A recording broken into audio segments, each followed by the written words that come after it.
Especial BH, 128 anos.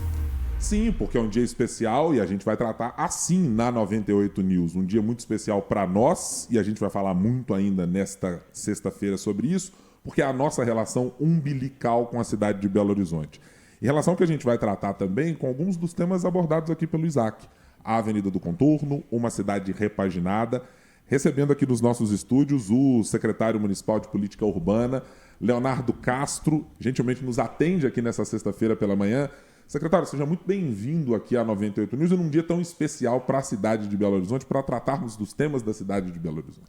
Muito obrigado, Guilherme. Muito bom dia a todos. É um prazer estar aqui falando dessa cidade que é tão importante e tão afetuosa para nós todos. Secretário, a cidade está nesse exato momento e nesta semana discutindo muitas das possibilidades de revitalizar o seu coração. O centro de Belo Horizonte a partir de propostas que a Prefeitura está trazendo de requalificação para a área central. Em que elas se baseiam exatamente? É um centro da cidade para além do hipercentro? É uma concentração de melhorar primeiro o hipercentro e depois outras áreas? É fazer tudo junto? Que ideia é essa que a Prefeitura está colocando em prática para tentar tornar a cidade mais bela, mais transitável e melhor? Guilherme, a gente tem um fenômeno que aconteceu em Belo Horizonte nas últimas décadas, que foi o esvaziamento do centro da cidade.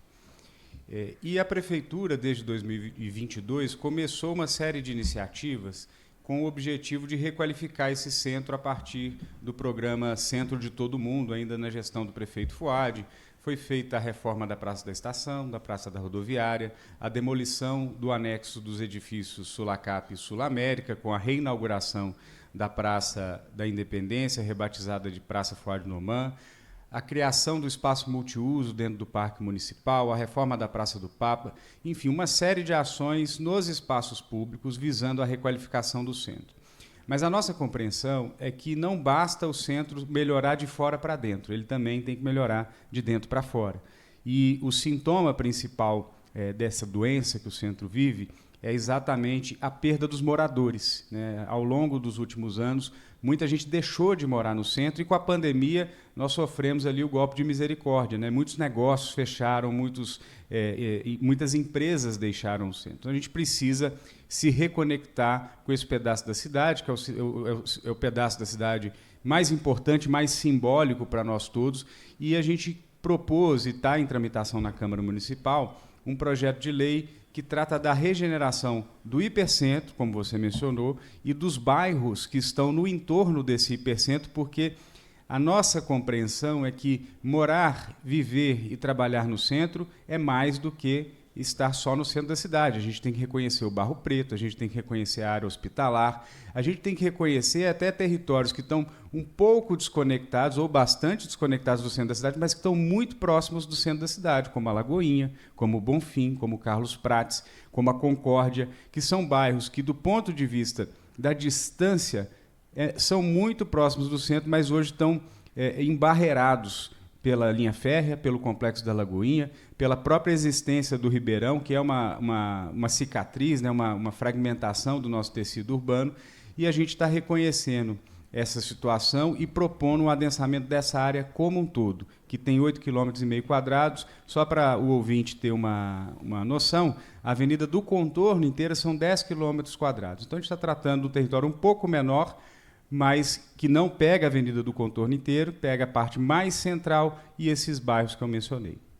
Secretário, o diagnóstico é de que há ou havia uma dificuldade para incentivar pessoas a construírem e morarem nos lugares? E eu estou perguntando especificamente dessa área do centro expandido. O senhor citou muito bem a região da Lagoinha.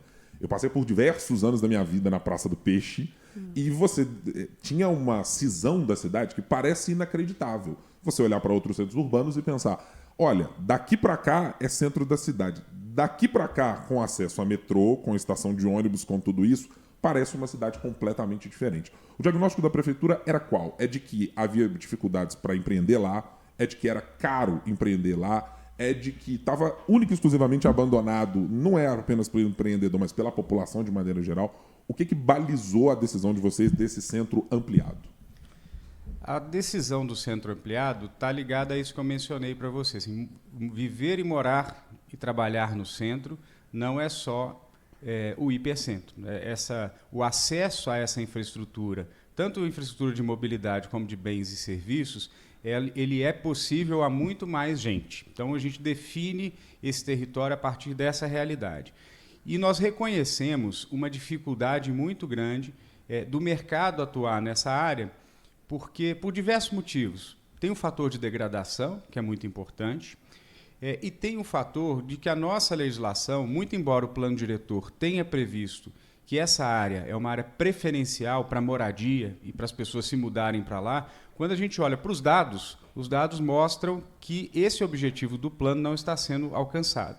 Daí a proposta da operação urbana de regeneração dos bairros do centro, que ela traz um pacote de incentivos para eliminar algumas barreiras de entrada do mercado imobiliário para que ele consiga atuar. E a construção de propostas que são muito inovadoras do ponto de vista da legislação, que nunca foram feitas em Belo Horizonte, e que, a partir desses incentivos, a gente consiga criar um ambiente de negócio, um ambiente de empreendedorismo do ponto de vista do mercado imobiliário para produzir habitação para todas as faixas de renda. Secretário, como fazer isso equilibrando moradia e comércio? Porque a região central acabou ficando, como o senhor muito bem mencionou, com a retirada dos moradores. Os moradores saindo da região central e ela ficou muito alocada com comércio e prestação de serviço. Como fazer isso de maneira não orgânica, mas intencional, fazer com que os moradores voltem, né, para essa região? Eu estava até dando uma olhada aqui no programa de incentivo da Prefeitura, que é essa operação urbana simplificada, e vocês trazem um dado que eu achei muito interessante, que 63% das transações da Contorno estão fora desse perímetro da organização. Só que a área da Contorno, fora dessa organização, é responsável por quase 60% da arrecadação da cidade. Como comparar esses dois dados e fazer com que eles convivam, né, de certa forma?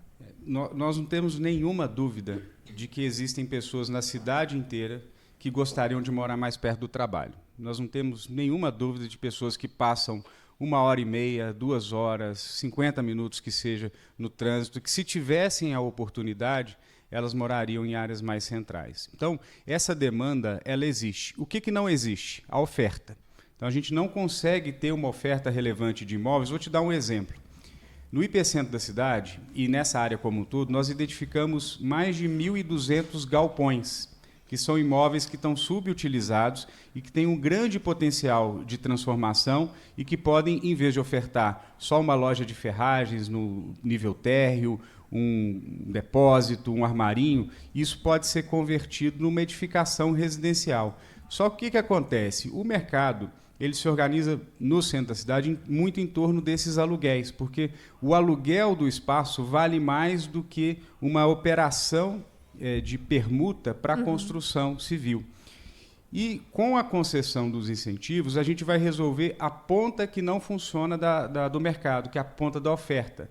A demanda ela existe, nós não temos nenhuma dúvida em relação a isso, mas a partir do momento que a gente começa a dar incentivos para o mercado, por exemplo, nós vamos isentar 3 transações de TBI. Então, a primeira na compra do imóvel, que vai ser objeto de incorporação, depois um eventual investidor que venha comprar a título de investimento esse imóvel e participar da incorporação, e uma terceira operação para o adquirente desse imóvel poder morar ali. Com isso, eu faço com que o preço final dessa unidade ele chegue num valor melhor para o adquirente final. Outra coisa que nós estamos colocando, durante 2 anos, o município propõe isentar a outorga onerosa do direito de construir, que é uma contrapartida financeira devida pelos empreendedores imobiliários para construir acima de um determinado limite de área construída. Então, essa isenção vai desonerar a estrutura da viabilidade do empreendimento imobiliário e, com isso, a gente começa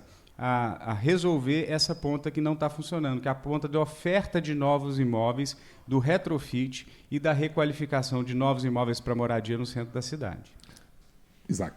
Secretário, bom, nós temos aqui um plano muito bem definido e grande parte da estrutura desse plano de requalificação no centro está baseada em incentivos para quem vai requalificar esse centro de uma forma geral. E aí nós temos 2 pontos aqui que são interessantes e que podem levar aí a uma dificuldade a longo prazo.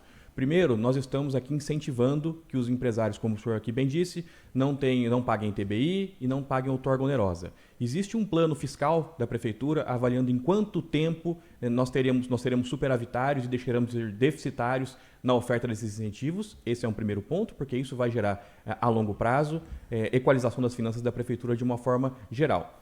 E o segundo aspecto, que está bastante relevante também aos incentivos aplicados, é, como você bem disse aqui, a cessão de outorga onerosa neste período. Em grandes outros projetos e entre as grandes cidades do Brasil, nós tivemos a livre utilização desses créditos de outorga onerosa em todas as regiões da cidade. Isso não está posto na região de Belo Horizonte nesse projeto que está na Câmara. Por que nós não colocamos isso e qual pode ser o impacto disso nesse plano de requalificação?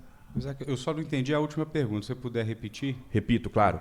Quando nós estamos falando de outorga onerosa, em algumas cidades, como o Rio de Janeiro, por exemplo, nós utilizamos crédito de outorga onerosa e crédito de retrofit em outras regiões e não nas regiões bem definidas, como aqui em Belo Horizonte, que é no hipercentro aqui. Por que nós não temos essa definição ou essa livre utilização em toda a cidade e qual que pode ser o impacto disso aqui?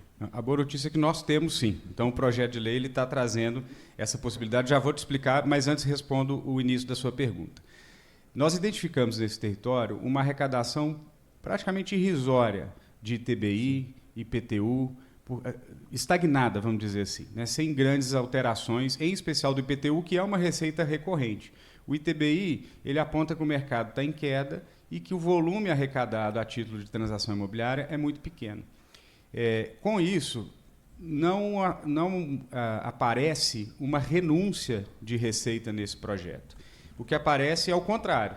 Com a geração dos novos empreendimentos, os novos apartamentos, exceto os de habitação social, vão começar a recolher IPTU, as obras vão pagar ISS-QN.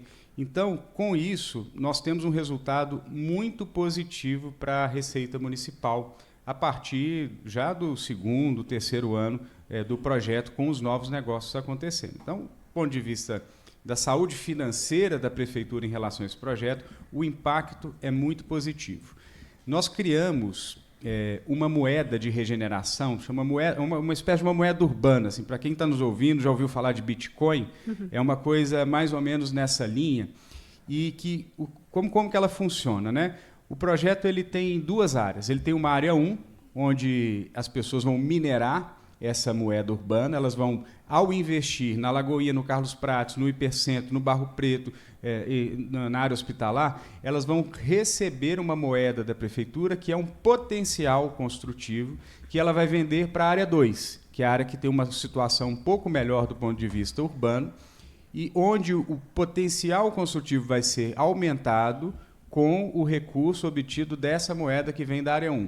Além disso, esse potencial construtivo que pode ser vendido na área 2, ele também vai poder ser vendido na cidade inteira, em até 10% do índice máximo de aproveitamento dos terrenos. Não quero complicar muito a nossa conversa, não, mas quem comprar a moeda de quem faz essa moeda urbana, projeto na Lagoinha, no Bonfim, no Carlos Prates, no Hipercentro, vai poder construir um pouco a mais nas áreas mais ricas da cidade. E isso e com isso a gente constrói um mecanismo de financiamento cruzado, né? De modo que os empreendimentos das áreas mais nobres vão pagar pela requalificação do centro.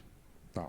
Secretário, eu queria lhe perguntar agora sobre uma perspectiva mais ampliada. Os bairros do centro e essa perspectiva de regeneração, ela é muito relevante, mas outras áreas também da cidade têm lá as suas idiosincrasias e necessidades. De maneira geral, e eu quero tratar até o final da administração atual do prefeito Álvaro Damião, onde a prefeitura quer chegar? Qual é a grande entrega que o senhor espera fazer como secretário e que o prefeito deixará para a cidade no final desta atual gestão? Eu estou perguntando no macro, porque às vezes as pessoas têm alguma dificuldade de... A gente olha para as minúcias do bairro, onde a vida acontece, mas entender para que lugar Belo Horizonte vai, né? O que a cidade pretende ser para daqui a algum tempo? Passa pela construção civil, passa pela renovação de empregos, passa pela atuar no perfil de serviços, mas no que concerne à política urbana, o que a cidade, onde ela chegará e o que pretende se deixar nessa atual gestão? Guilherme, quando a gente fala da técnica, a gente fica pensando em prédio, fica pensando em construção, em números, e eu acho que não é disso que se trata, entendeu? Quando eu olho para esse projeto de regeneração do centro, eu não estou olhando para a economia, eu não estou olhando para o mercado, eu estou pensando no futuro do seguinte: a gente quer passar pelo centro de noite e ver as lojas abertas. A gente quer ver uma família andando no centro da cidade, pessoas idosas andando no centro da cidade à noite, porque vai ter mais gente morando, logo o comércio vai reagir. A gente quer ver criança no centro. E hoje isso não acontece, porque a dinâmica urbana do centro da cidade é uma dinâmica que as pessoas vão embora no final do dia e o centro se esvazia, fica escuro, fica vazio, e aí fica o resto da atividade que rodou o dia inteiro. O lixo, as pessoas indo embora, a quantidade de ônibus diminuindo. Então, o que a gente quer enxergar nessa cidade do futuro é uma cidade melhor para as pessoas e onde a gente consiga reconhecer uma dinâmica urbana mais favorável e diferente do que a gente está vendo hoje. Essa dinâmica ela é possível única e exclusivamente com os instrumentos que já estão disponíveis dentro deste projeto e dos outros, ou vai ser necessário ir mais para a Câmara Municipal, ter mais projetos, ter mais outros tipos de ações específicas que a Prefeitura tenha de fazer para conseguir esse resultado final? Nós temos duas principais formas de atuação. Primeiro, focando no centro, não é só esse o projeto, né? Então, existe um projeto transformador da área central, que ele abrange temáticas como obras públicas. Então, está proposta, por exemplo, uma esplanada que vai fazer a conexão da Praça do Peixe na Lagoinha à Praça da Rodoviária, e não é uma passarela, né? O pessoal da Secretaria chama de praçarela, né? Assim, que é uma espécie de uma praça suspensa, que vai por cima da linha férrea, por cima do Ribeirão Arrudas, para permitir uma conexão entre a Lagoinha e o centro da cidade. O prefeito lançou essa semana o programa para a população em situação de rua, de acolhimento, para buscar superar essa condição em relação a essas pessoas, para que as pessoas consigam sair da rua. E isso tem uma externalidade no ambiente urbano muito importante. A gente precisa unir esforços para superar essa condição. Então, existe uma série de iniciativas relacionadas ao centro da cidade que são voltadas à requalificação do território. Essa que a gente está falando, da operação urbana, é um pacote de incentivos voltado para a atuação do mercado imobiliário, para que a gente consiga retomar e reverter o processo de esvaziamento do centro. Esse é o principal objetivo. Além disso, a gente cuida dos bairros do centro, que é a operação urbana, e do centro dos bairros. Então, a gente tem esses dois principais objetos de atuação da Secretaria, porque a gente também reconhece a necessidade de que nem todo mundo precisa vir para o centro da cidade todos os dias. E, para que isso aconteça, a Prefeitura, o município e a sociedade como um todo precisa reconhecer o centro dos bairros para fazer um investimento, qualificar o desenvolvimento econômico e permitir que as pessoas consigam resolver as coisas perto de casa, eventualmente até trabalhem perto de casa. Então, a gente tem os bairros do centro, moradia no centro da cidade, e o centro dos bairros, que é a qualificação e o desenvolvimento econômico das centralidades, aquelas ruas de comércio que todo mundo conhece. A Avenida Valdomiro Lobo, a Silva Lobo, a Cristiano Machado, bairro União, a gente tem Alberto Sintra, por exemplo, que são áreas da cidade, que são centralidades e que elas conseguem absorver a demanda cotidiana, fazendo com que as pessoas não tenham que vir para o centro da cidade, e isso melhora a mobilidade também. Eu não posso deixar uma entrevista no dia do aniversário de Belo Horizonte com o secretário municipal de política urbana sem perguntar qual é o seu lugar favorito em Belo Horizonte, né? Só tem preferência, tem gosto favorito, o que é que o secretário, onde é que o secretário se deleita e diz assim, isso aqui é a cidade que eu gosto? Guilherme, eu quero dizer que daqui a uns anos vai ser o centro da cidade. Então, daqui a uns anos eu quero que o centro, que a gente consiga andar com mais tranquilidade, com mais sensação de segurança, mas eu acho que a cidade, a gente tem uma arquitetura muito nobre, muito potente nessa área central, e eu sou apaixonado pela Praça da Liberdade. Eu acho que a Praça da Liberdade, o seu entorno, a gente às vezes subestima, né? Tanto carro, tanto trânsito em volta, mas aquilo ali é de uma beleza, de uma arquitetura tão nobre, e é um lugar muito democrático, né? Um lugar aberto ao público, a Praça é do Povo, e congrega pessoas de todas as origens, de todos os lugares da cidade. Então, eu gosto muito de ver o Natal acontecendo, as pessoas visitando, de Minas Gerais inteira. Então, esse é o lugar do meu coração na cidade hoje. Mas a próxima entrevista que eu vier aqui daqui a uns anos, eu vou falar assim, não, vai ser a Praça 7, vai ser a Praça da Rodoviária. Mas nós estamos caminhando para isso. Tá tudo certo. Secretário Municipal de Política Urbana de Belo Horizonte, Leonardo Castro, muito obrigado por estar aqui conosco nesse dia tão relevante para a cidade de BH e volte em outras oportunidades para conversar conosco. Muito obrigado. Estamos à disposição e agradecer o papel da 98 na difusão dessas informações. Vamos caminhando juntos. Muito obrigado.